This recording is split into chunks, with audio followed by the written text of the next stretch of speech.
Modern workplaces are built for the masses. Architects engineer corporate buildings to handle maximum volume, optimizing daily traffic flow and ensuring the structural safety of large moving crowds. But when the sun sets and thousands of employees go home, those massive structures don't shrink. The footprint remains identical, but the spaces are left entirely empty. This creates what is known as a liminal space. These are architectural zones designed purely for high-volume transition, like vast lobbies or sprawling hallways. When these areas are occupied by a single stationary person, the resulting sensory void becomes deeply jarring to the human mind. Placed alone inside these quiet, massive spaces, your biology actively works against you. Without the ambient noise of a crowd, your survival instincts hyper-focus on every echo and shadow, searching for threats in an environment that is supposed to be secure. Placing a lone individual in an environment built for thousands creates a functional hostility. The worker is left biologically exposed. Consider a massive 3-story corporate office building at 2:30 in the morning. A lone security guard is stationed on the ground floor, tasked with watching over a maze of cubicles and corridors. This wireframe model highlights the building's immense scale compared to the isolated security desk. Cameras provide an illusion of control, but they aren't physical barriers. That illusion breaks when footsteps echo from the empty third floor, and monitors catch a door opening on its own. The guard grabbed a flashlight and walked upstairs to investigate. He found the hallway empty, but the office door was now wide open. As he stepped inside, he heard a distinct whisper directly behind him. He spun around. Nothing was there. The true danger was only revealed the next morning when he reviewed the security footage. The camera clearly showed him entering the dark office, and right behind him, an unseen entity walked into the room too. He quit that day. A labyrinthine layout creates endless blind spots. It actively turns against the occupant by providing cover for intruders, stripping the worker of their role as the overseer, and turning them into the hunted. The threat profile changes when we scale down from a sprawling labyrinth to a highly contained space. Picture a small 24-hour call center at 3 a.m. A single worker is locked safely inside. The phone rang. There was no caller ID. When the worker answered, they were met with heavy breathing, followed by a sudden whispered voice asking, "Why are you still there?" The worker hung up immediately. This schematic of the office floor plan traces the signal to a desk mere feet away. The threat is internal, originating from inside the locked room while the worker is ostensibly alone. In a perfectly sealed environment, the sudden realization that the perimeter has already been bypassed instantly destroys any illusion of architectural safety. The final architectural extreme removes the walls completely.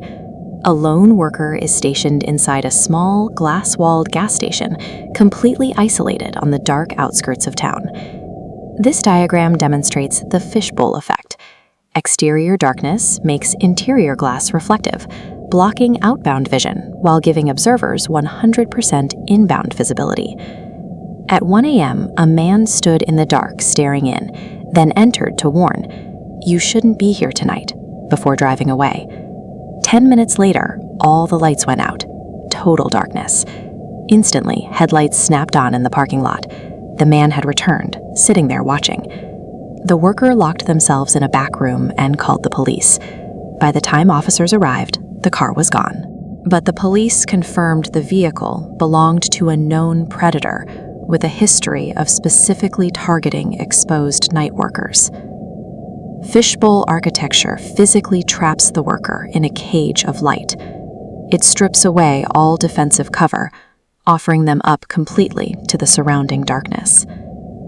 The labyrinthine office, the small call center, and the glass gas station all share a common flaw.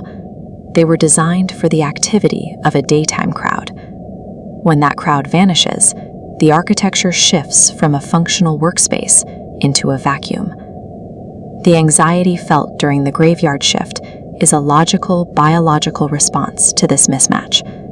The human mind is attempting to survive in a space designed for a collective that no longer exists.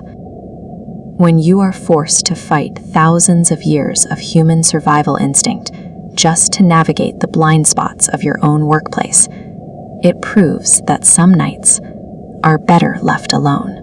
If you enjoyed these stories and want to see a part 2, let me know by hitting the subscribe button and sharing your own night shift experiences in the comments below. Between 10 p.m. and 6 a.m., millions of people clock into a completely isolated world. While the rest of the population sleeps, an entire workforce occupies vast, empty buildings. They are entirely cut off from daytime society. To handle that extreme isolation, these workers develop a specific psychological coping mechanism. They rely on the building's infrastructure. The security cameras, the internal phone lines, and the overhead lights provide a crucial sense of control over an otherwise vacant environment. This diagram illustrates the architecture of isolation. A worker sits at a central node, shielded by 3 protective barriers: surveillance, communication, and environment. But when systems fail, these layers of safety transform into direct threat vectors, becoming conduits for whatever hides in the dark. The true terror of the night shift is the sudden, stark realization that modern security infrastructure is fragile. These technological barriers provide only a thin, comforting illusion of safety. Consider a security guard patrolling a massive, vacant office building. At 2:30 in the morning, his entire situational awareness depends on a network of closed-circuit cameras. When footsteps echo through the ceiling from the restricted 3rd floor, the cameras are the first place he looks. And there, on the feed, he finds a physical impossibility. A heavy office door is slowly creaking wide open entirely on its own. He leaves the monitors and goes upstairs to investigate the pitch-black room in person. He walks inside, sweeping his flashlight across the empty space. It is only then, when he is entirely exposed, that a voice whispers directly behind his ear. He spins around, but the hallway is completely empty. The next morning, he reviews the server archives to find out what he missed. The footage shows him stepping into the dark office. It clearly shows something else walking through the door right behind him. Surveillance systems fail to provide physical protection. They only provide evidence after the damage is done. In that empty building, the cameras proved the guard was the one being watched by something he couldn't see. Now move to a small 24-hour call center at 3 a.m. For the single employee manning the graveyard shift, the phone system is the absolute last lifeline to the outside world. An incoming call breaks the silence. There is no caller ID. When the operator picks up, there is only heavy breathing on the line, followed by a quiet voice asking, "Why are you still there?" The operator immediately hangs up. Seconds later, the phone rings again. Look at how this network topology map illustrates the sequence. Instead of an external signal routing into the building, a second signal overrides the system. The routing data shows the specific call is originating from a desk immediately adjacent to the operator. The operator is completely alone on the floor, yet the system flashes red, showing a closed loop. The call isn't coming from outside. The technology is connecting the worker to a threat sitting at a desk in the exact same room. When a communication network is hijacked to transmit a threat from inside the building, it ceases to be a lifeline. It becomes absolute, undeniable proof that the worker is trapped. Finally, picture an isolated gas station on the outskirts of town. At 1 a.m., the bright, buzzing fluorescent canopy is the only environmental boundary pushing back miles of surrounding darkness. A car pulls up, and a man steps out. He stares through the glass for a long time before entering the store. He doesn't buy anything. Instead, he walks slowly through the aisles, stops, and tells the lone attendant, "You shouldn't be here tonight." Then he drives away. 10 minutes later, the environmental boundary collapses. The power grid fails, shutting off the exterior canopy lights sequentially until the entire property plunges into total darkness. Headlights cut through the dark. The man's car has returned, and this time he stays in his vehicle, simply watching the now defenseless building. The attendant locks the back room and calls the police. By the time officers arrive, the car is gone, but the police confirm they have multiple reports of that exact vehicle stalking night workers. The electrical failure destroyed the station's only boundary. It shattered the physical safe zone, leaving the attendant entirely exposed to the predator waiting in the dark. These 3 encounters show exactly how the night shift systematically strips away our daytime systems of control. During business hours, a commercial building feels ordered and predictable. At 3 a.m., that order entirely dissolves. We install cameras, route phone lines, and wire floodlights to secure our environment. But when you are the only human being left inside a sprawling complex, those exact same tools merely amplify your vulnerability. They act as passive witnesses, internal traps, and fragile boundaries that can be severed in an instant. Think about your own physical workspace. Take a look at this vacant office floor. When the daytime staff leaves and the doors lock from the inside, consider just how reliable that glowing security camera really is if someone else is already walking the halls. If you enjoyed these stories and want to hear more accounts from the graveyard shift, make sure to subscribe and let me know in the comments if you want a part 2. Because as these workers discovered, some spaces and some nights are inherently better left alone. Modern corporate offices are built for the noise of the day. Every floor is designed to accommodate hundreds of people moving, talking, and working together. But at 2 a.m., those same spaces become vast, silent concrete boxes that were never meant to be empty. This is a liminal workspace, a place that exists between its intended purpose and its current reality. When you remove the crowds, you also remove the primary safety mechanism we rely on, the presence of others. Taking the graveyard shift is more than a schedule change. It places a lone worker on a frontier where the environment is no longer working in their favor. We can map this vulnerability through the threat proximity model. It shows how isolation strips away safety in 3 stages. It begins with the abstract, moves into your intimate space, and finally becomes a physical reality. The question is, what happens to your perception when these barriers start to fail, one by one? The real weight of the night shift isn't the darkness. It's the steady closing of the gap between a lone worker and a threat they can't fully see. The first stage is the abstract threat. For a security guard alone in a massive office building, the routine is broken by a simple sound: footsteps on the 3rd floor, where the elevators are locked and the lights are out.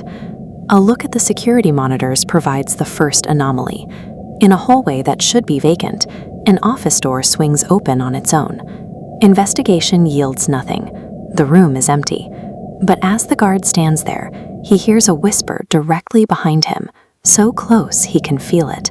When he turns around, the hallway is still empty. The following morning, the footage reveals a different story. The camera shows the guard entering the room, but it also shows a dark, distorted silhouette walking in just inches behind his shoulder. There is a specific kind of dread in seeing a camera capture what your own eyes missed. It's the realization that while you were looking at the room, you weren't actually seeing what was in it. As a threat moves closer, it enters the intimate layer. In a 24-hour call center at 3 a.m., the walls of the building usually feel like a final defense against the outside world, but the phone line is an open door. A call comes in from a blocked number, just heavy breathing and a whispered question. Why are you still there? The worker hangs up, but the phone immediately rings again. This time, they don't answer. They just listen to the sound of the ringer echoing through the room. That's when the spatial reality shifts. The sound isn't coming from an outside line. It's coming from another desk, just a few feet away, inside the same room. In that moment, the floor plan matters more than the locks. The person calling isn't behind a wall. They're behind the next partition. The final stage is the physical threat. At a remote gas station at 1 a.m., the isolation is no longer a feeling, it's a physical fact. A car pulls up and a man gets out. He doesn't come inside.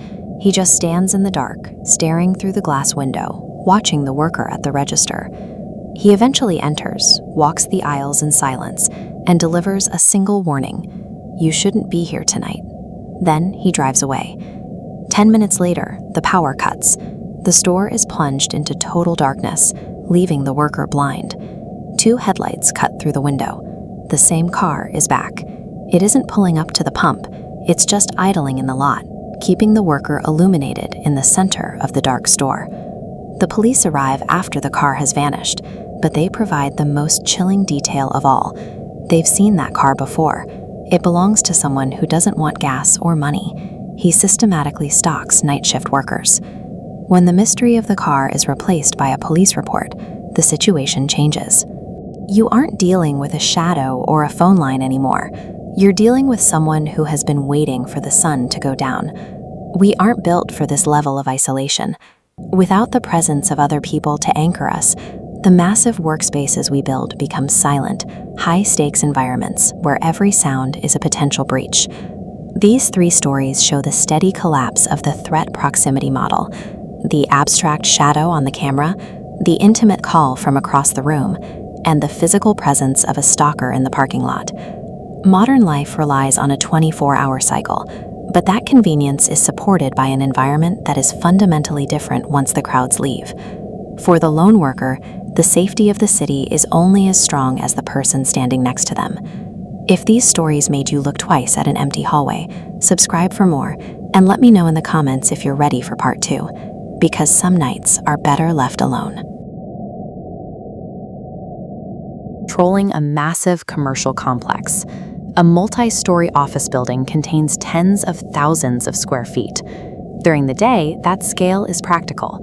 At night, it becomes an unmanageable void. For this guard, the quiet broke at 2:30 a.m. He heard heavy footsteps coming from the vacant third floor. A quick check of the monitors revealed an office door, supposedly locked, slowly swinging open on its own. This triggers spatial paranoia. A camera system is built to give the guard control over the building, but when an anomaly appears, that tool flips. It forces the guard to watch his own vulnerability in real time. He left the desk and went upstairs to clear the room. He heard a whisper directly behind his head, but found no one. Reviewing the footage the next morning revealed the truth. As he walked into that room, a shadowy figure stepped in right behind him. In a space that large, control is an illusion. The guard is hired to oversee the environment, but the sheer scale guarantees there are always blind spots where he becomes the hunted. Now, contrast that sprawling office with a highly intimate workspace. A 24-hour call center at 3 a.m. shrinks a worker's world down to the radius of a single desk and a headset. One operator picked up a line with no caller ID.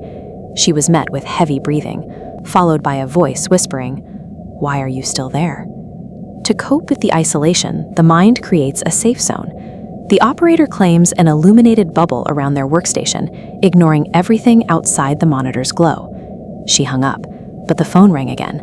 The call originated from another desk, sitting entirely in the dark, inside that very same room.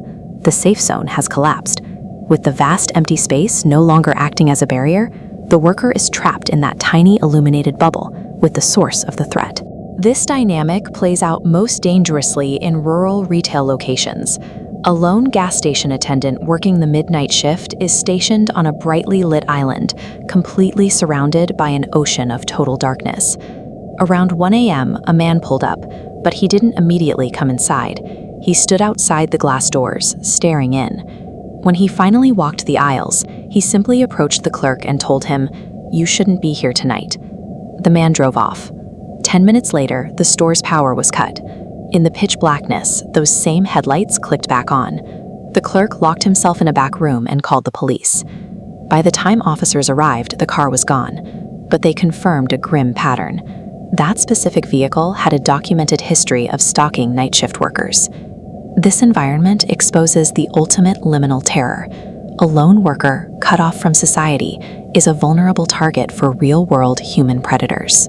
Whether it's a sprawling office, a quiet call center, or a desolate highway stop, the core mechanism is identical. The true antagonist driving the dread is absolute isolation. During daylight hours, we are surrounded by people. Even if we don't know them, the presence of the herd provides subconscious psychological armor. The night shift systematically strips that armor away. This compares our biological diurnal rhythm against the flat 24/7 operating hours of modern infrastructure. Our alertness naturally peaks at midday and plummets at night. We are biologically wired to sleep in enclosed spaces when the sun goes down, not police vast, active architectures. When you ignore that biology, your brain starts searching for threats in the shadows. And as these workers discovered, sometimes those threats are actually there. Some nights are truly better left alone. If you want to hear more terrifying accounts from the night shift, make sure to hit subscribe and let me know if you're ready for a part 2.